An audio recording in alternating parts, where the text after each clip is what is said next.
അപ്പോൾ ഇന്നത്തെ പരിപാടി എന്ന് പറയുന്നത് ഈ 3 മൈക്കിൻ്റെ സൗണ്ട് കമ്പാരിസനാണ്. ഓരോ മൈക്കും അതിൻ്റേതായ ഒരു സിഗ്നേച്ചർ സൗണ്ടുണ്ട്. അത് നിങ്ങൾ കേട്ട് നോക്കിയാൽ മാത്രമേ അത് മനസ്സിലാകത്തുള്ളൂ. അപ്പോൾ നിങ്ങൾക്ക് ഡിസൈഡ് ചെയ്യാം ഏത് സാധനം വാങ്ങിക്കണമെന്ന്. അപ്പോൾ നമുക്ക് വീഡിയോയിലോട്ട് കിടക്കാം. നിങ്ങളിപ്പോൾ കേൾക്കുന്നത് ഹോളി ലാൻഡിൻ്റെ ലാർക്ക് മാക്സ് 2ൻ്റെ മൈക്കിൽ കൂടെയാണ് ശബ്ദം വരുന്നത്. അത് ക്യാമറയായിട്ടാണ് കണക്ട് ചെയ്തിരിക്കുന്നത്. അപ്പോൾ ഞാനൊരു ചെറിയൊരു കാര്യം വായിക്കാം, അതെല്ലാ ക്യാമറയിലും റിപ്പീറ്റ് ചെയ്യും. അപ്പോൾ ശബ്ദം നിങ്ങൾക്ക് മനസ്സിലാക്കാം. ഒരു ദിവസം രാവിലെ ഒരാൾ പണി കഴിഞ്ഞ് വീട്ടിലേക്ക് വരികയായിരുന്നു. പെട്ടെന്നൊരു തെരുവ് നായ അയാളുടെ മുമ്പിലേക്ക് ചാടി. അയാൾ ആകെ പേടിച്ച് വിറച്ചു. പക്ഷേ ആ നായ അയാളെ ഒന്നും ചെയ്തില്ല. അയാൾ ആ നായയെ മെല്ലെ തലോടി. പിന്നെ കൂടെ കൊണ്ടുപോയി. പിന്നീട് അയാൾ ജോലിക്ക് പോകുമ്പോഴൊക്കെയും അവനെ കൊണ്ടുപോകും. അങ്ങനെ അവർ നല്ല സുഹൃത്തുക്കളായി. എന്നും പറഞ്ഞുകൊണ്ട് പോയി പട്ടിയെ പിടിക്കാൻ പോയി കടിച്ച് ലെവലാക്കി തരും. അപ്പോൾ നമുക്ക് അടുത്ത ക്യാമറയിലോട്ട് പോകാം. ഇപ്പോൾ കേൾക്കുന്നത് DJI Mic 3 എന്നാണ്. ഒരു ദിവസം രാവിലെ ഒരാൾ പണി കഴിഞ്ഞ് വീട്ടിലേക്ക് വരികയായിരുന്നു. പെട്ടെന്നൊരു തെരുവ് നായ അയാളുടെ മുമ്പിലേക്ക് ചാടി. അയാൾ ആകെ പേടിച്ച് വിറച്ചു. പക്ഷേ ആ നായ അയാളെ ഒന്നും ചെയ്തില്ല. അയാൾ ആ നായയെ മെല്ലെ തലോടി. പിന്നെ കൂടെ കൊണ്ടുപോയി. പിന്നീട് അയാൾ ജോലിക്ക് പോകുമ്പോഴൊക്കെയും അവനെ കൊണ്ടുപോകും. അങ്ങനെ അവർ നല്ല സുഹൃത്തുക്കളായി. അപ്പോൾ നമ്മുടെ ലാർക്ക് M2. ഒരു ദിവസം രാവിലെ ഒരാൾ പണി കഴിഞ്ഞ് വീട്ടിലേക്ക് വരികയായിരുന്നു. പെട്ടെന്നൊരു തെരുവ് നായ അയാളുടെ മുമ്പിലേക്ക് ചാടി. അയാൾ ആകെ പേടിച്ച് വിറച്ച്. പക്ഷേ ആ നായ അയാളെ ഒന്നും ചെയ്തില്ല. അയാൾ ആ നായയെ പിന്നെ കൂടെ കൊണ്ടുപോയി. പിന്നീട് അയാൾ ജോലിക്ക് പോകുമ്പോഴൊക്കെയും അവനെ കൊണ്ടുപോകും. അങ്ങനെ അവർ നല്ല സുഹൃത്തുക്കളായി. ഇപ്പോൾ നിങ്ങൾ കേട്ടത് ഈ 3 മൈക്കിൻ്റെയും ക്യാമറ അറ്റാച്ച്മെൻറ്റിൻ്റെ കൂടെ വരുന്ന ശബ്ദമാണ്. ഇനി നമ്മൾ ചെയ്യാൻ പോകുന്നത് ഓരോ ഇതിനും മൊബൈലിലെ കണക്ട് ചെയ്യുന്നത് ഒരു ഡിവൈസും കൂടെ ഉണ്ട്. അത് ഹോളി ലാൻഡ് സെപ്പറേറ്റ് ആയിട്ടുണ്ട്. പിന്നെ ഈ DJIക്ക് ആണെങ്കിൽ ഈ വലിയ റിസീവർ തന്നെയാണ് മൊബൈലിലും കണക്ട് ചെയ്യുന്നത്. അതാണ് DJIയുടെ ഒരു വലിയൊരു പ്രശ്നം. മൊബൈലിൽ കണക്ട് ചെയ്യാനാണെങ്കിൽ ഇത് വലിയ സാധനം മൊബൈലിൽ ഇങ്ങനെ തൂങ്ങിക്കിടക്കും. അതേ സമയത്ത് ഹോളി ലാൻഡിലാണെങ്കിൽ ചെറിയൊരു സാധനമേ ഉള്ളൂ. അപ്പോൾ കൊണ്ടു നടക്കാനും ഒക്കെ കുറച്ച് എളുപ്പമായിരിക്കും.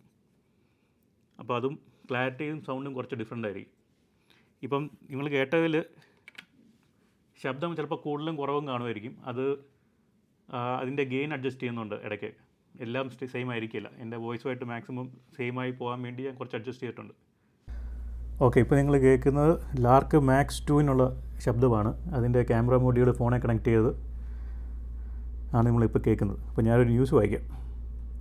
കേരളത്തിൽ RRTS പദ്ധതി പ്രായോഗികമല്ലെന്നും സംസ്ഥാന സർക്കാർ വലിയ തെറ്റിദ്ധാരണയാണെന്നും മെട്രോമാൻ E. ശ്രീധരൻ കഴിഞ്ഞ ദിവസം പ്രഖ്യാപിച്ച തിരുവനന്തപുരം കാസർഗോഡ് വേഗറെയിൽപാത സംസ്ഥാന സർക്കാരിൻ്റെ മണ്ടൻ തീരുമാനമെന്ന് മെട്രോമാൻ E. ശ്രീധരൻ പറഞ്ഞു.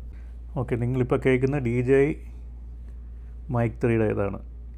കേരളത്തിൽ RRTS പദ്ധതി പ്രായോഗികമല്ലെന്നും സംസ്ഥാന സർക്കാർ വലിയ തെറ്റിദ്ധാരണയാണെന്നും മെട്രോമാൻ E. ശ്രീധരൻ കഴിഞ്ഞ ദിവസം പ്രഖ്യാപിച്ച തിരുവനന്തപുരം കാസർഗോഡ് വേഗ റെയിൽപാത സംസ്ഥാന സർക്കാരിൻ്റെ മണ്ടൻ തീരുമാനമെന്നും മെട്രോമാൻ E. ശ്രീധരൻ പറഞ്ഞു. ഇനി അവസാനത്തെ നമുക്ക് ലാർക്ക് M2 കൂടെ പോകാം. നമ്മളിപ്പം ലാർക്ക് M2 ഇരിക്കുന്നത്. അപ്പോൾ കേരളത്തിൽ RRTS പദ്ധതി പ്രായോഗികമല്ലെന്നും സംസ്ഥാന സർക്കാർ വലിയ തെറ്റിദ്ധാരണയാണെന്നും മെട്രോമാൻ E. ശ്രീധരൻ കഴിഞ്ഞ ദിവസം പ്രഖ്യാപിച്ച തിരുവനന്തപുരം കാസർഗോഡ് വേഗ റെയിൽപാത സംസ്ഥാന സർക്കാരിൻ്റെ മണ്ടൻ തീരുമാനമെന്നും മെട്രോമാൻ E. ശ്രീധരൻ പറഞ്ഞു. അപ്പോൾ ഇത് 3 തമ്മിലുള്ള വ്യത്യാസം എന്ന് പറയുന്നത് ഈ M2 ആണ് കമ്പാരിറ്റീവ്ലി ഇന്നത്തെ ഏറ്റവും കൂടുതൽ വില കുറവ്. പിന്നെ അടുത്ത വരുന്നത് ലാർക്ക് മാക്സ് 2. പിന്നെ ഏറ്റവും വിലയാണ് Mic 3. ഈ 3 ശബ്ദവും നിങ്ങൾക്ക് വലിയ ഡിഫറൻസ് ഒന്നും തോന്നിയില്ലെങ്കിൽ നേരെ പോയി ഈ M2 അങ്ങ് വാങ്ങിച്ചാൽ മതി. ചിലർക്ക് മനസ്സിലാവും, ചിലർക്ക് മനസ്സിലാകുകയില്ല. അപ്പോൾ എന്തായാലും നിങ്ങളത് ബഡ്ജറ്റിൽ ഒതുങ്ങുന്നത് ഏതാണെന്ന് വെച്ചാൽ നോക്കുക. അപ്പോൾ ഇതിന് 3 ഫീച്ചേഴ്സൊക്കെ ഉണ്ട്. ഇത് രണ്ടും DJI Mic 3യും മാക്സ് 2 ഒക്കെ 32 ബിറ്റ് റെക്കോർഡിംഗ് ഒക്കെ ഉണ്ട്. ഇൻറ്റേർണൽ റെക്കോർഡിങ്ങും ഉണ്ട്, ട്രാൻസ്മിറ്റും ചെയ്യും. ക്യാമറയിൽ ചില ക്യാമറകളിൽ 32 ബിറ്റ് ആക്സെപ്റ്റ് ചെയ്യും, എല്ലാം ഇല്ല. പുതിയ ക്യാമറകൾ മാത്രമേ ഉള്ളൂ, അല്ലെങ്കിൽ അത് 24 ബിറ്റിലോട്ട് പോകും. ഈ M2 എന്ന് പറയുന്നത് 24 ബിറ്റ് റെക്കോർഡിംഗ് ആണ്. അത് സാധാ യൂസിനൊക്കെ വളരെ ധാരാളമാണ്. അപ്പോൾ അതിലൊന്നും വലിയ പ്രശ്നമൊന്നുമില്ല. അപ്പോൾ ഇതെനിക്കൊന്ന് ടെസ്റ്റ് ചെയ്യണമെന്നുണ്ടായിരുന്നു. അപ്പോൾ എനിക്ക് ഭയങ്കര കൺഫ്യൂഷനാണ് ഇന്നത്തെ ഏത് വാങ്ങിക്കണമെന്നുള്ളത്. അപ്പോൾ എന്തായാലും ഇതൊന്ന് ക്യാമറയിൽ പകർത്താൻ പറ്റിയത് വലിയൊരു കാര്യം. അപ്പോൾ ഓക്കെ, നിങ്ങൾക്ക് എന്തെങ്കിലും സംശയങ്ങളോ ഡൗട്ടുകളോ ഒക്കെ ഉണ്ടെങ്കിൽ നിങ്ങൾ കമൻറ്റിലിട്ട് ചോദിക്കുക, റെസ്പോണ്ട് ചെയ്യാൻ പറ്റുവാണെങ്കിൽ ചെയ്യാം. അപ്പോൾ ഓക്കെ, അടുത്തൊരു വീഡിയോയിലോട്ട് പിന്നെയും വരാം.